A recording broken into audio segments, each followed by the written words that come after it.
मित्रांनो, मी काव्या केकेच किचन मध्ये तुमचं मनापासून स्वागत करते।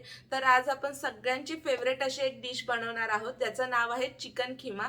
अगदी ढाबा स्टाईल होतो हा, घरच्या घरी कमी साहित्यात तुम्ही कसा बनवू शकता, तर चला लगेच बघूया।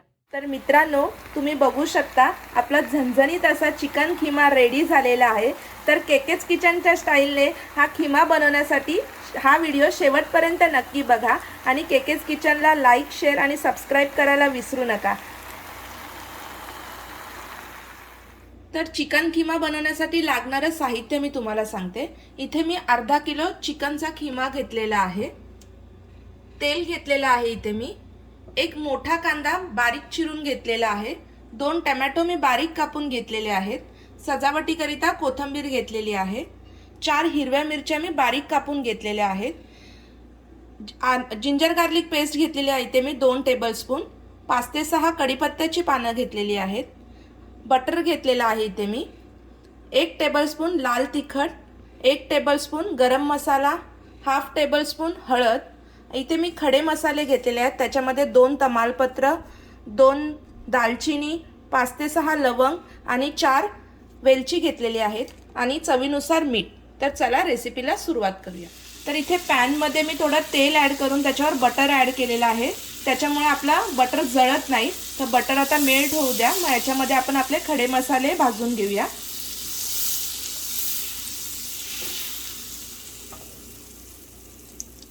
तर आता मी याच्यामध्ये खडे मसाले ॲड करते आणि खडे मसाले आपण प्रॉपर भाजून घेऊया। आता ह्याच्यामध्ये मी कढीपत्ता ॲड करते। कढीपत्त्यामुळे आपल्या खिम्याला खूप छान असा फ्लेवर येतो। त्याच्यामध्ये लगेच मी मिरची ॲड करते आणि मिरची सुद्धा प्रॉपर भाजून घेते।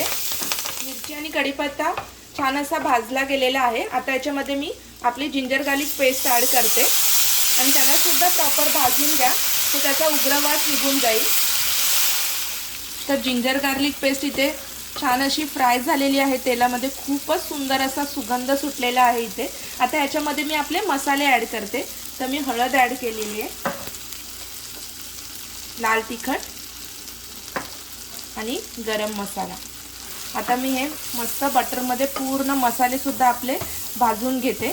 चांगलं तेल सुटेपर्यंत आपल्याला ह्याला भाजून घ्यायचं आहे। तर तुम्ही बघू शकता इथे मसाल्यांना छान असं तेल सुटलेलं आहे। आता ह्याच्यामध्ये आपण कांदा ॲड करूया। कांदा सुद्धा मसाल्यांमध्ये मिक्स करून घेऊया आपण। तुम्ही बघू शकता मित्रांनो, आपल्या कांद्याला किती सुंदर असा कलर आलाय आणि तो नरम सुद्धा झालेला आहे। आता ह्याच्यामध्ये मी टोमॅटो ॲड करते। टोमॅटो सुद्धा आपण मिक्स करूया आणि मी याच्यातच आत्ताच मीठ टाकते, त्याच्यामुळे आपला टोमॅटो लवकर नरम होईल। तर मी मीठ ॲड करते आणि हे मिक्स करून घेते। तुम्ही बघू शकता मित्रांनो, आपली ग्रेव्ही रेडी झालेली आहे। मिठामुळे आपला टोमॅटो पूर्ण नरम झालेला आहे याच्यामध्ये। आता आपण ह्याच्यामध्ये खिमा ॲड करूया आपला चिकनचा। मी गॅस थोडा स्लो करते आणि आधी खिमा ॲड करते आणि तो आपल्या ग्रेव्हीमध्ये आपण मिक्स करून घेऊया आणि एक 5 मिनिटं ना आधी वाफेवरच शिजू देऊया आणि त्याच्यानंतर आपण ह्याच्यामध्ये पाणी ॲड करूया। तर मी हे मिक्स करते। तर खिमा आपला ग्रेव्हीमध्ये प्रॉपर मिक्स झालेला आहे। आता मी याला 5 मिनिटं वाफेवर शिजू देते, तर मी लीडने कव्हर करते। तर 1-2 मिनिटं झालेली आहेत। आता आपण जरा चेक करूया। मित्रांनो, तुम्ही इथे बघू शकता की खिम्याला ऑलरेडी म्हणजे चिकनला पाणी सुटतं, त्याच्यामुळे किती पाणी सुटलेलं आहे। तर जर लागलं तरच पाणी यूज करा। मी एकदा ह्याला परत मिक्स करते आणि पुन्हा आपण 5 मिनिटं वाफेवरच शिजू देऊया। आपण कुठलाही एक्स्ट्रा पाणी अजून वापरलंच नाहीये। तुम्ही बघा ह्यालाच किती पाणी सुटलंय।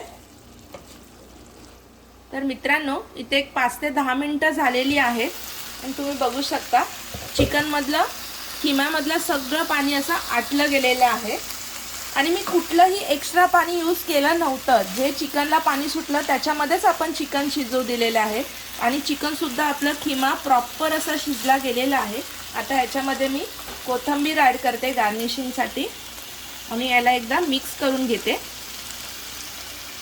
आणि आपला खिमा रेडी झालेला आहे।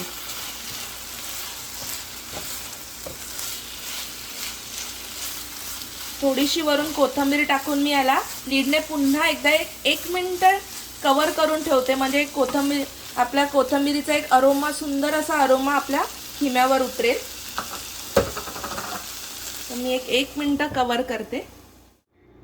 तर मित्रांनो, तुम्ही बघू शकता आपला झणझणीत असा चिकन खिमा रेडी झालेला आहे. हा मी गरम गरम ब्रेडसोबत सर्व केलेला आहे. तर तुम्ही ही रेसिपी नक्की ट्राय करा आणि तुमच्या प्रतिक्रिया आम्हाला कमेंटद्वारे कळवा. केकेज किचनला लाईक, शेअर आणि सबस्क्राईब करायला विसरू नका. धन्यवाद.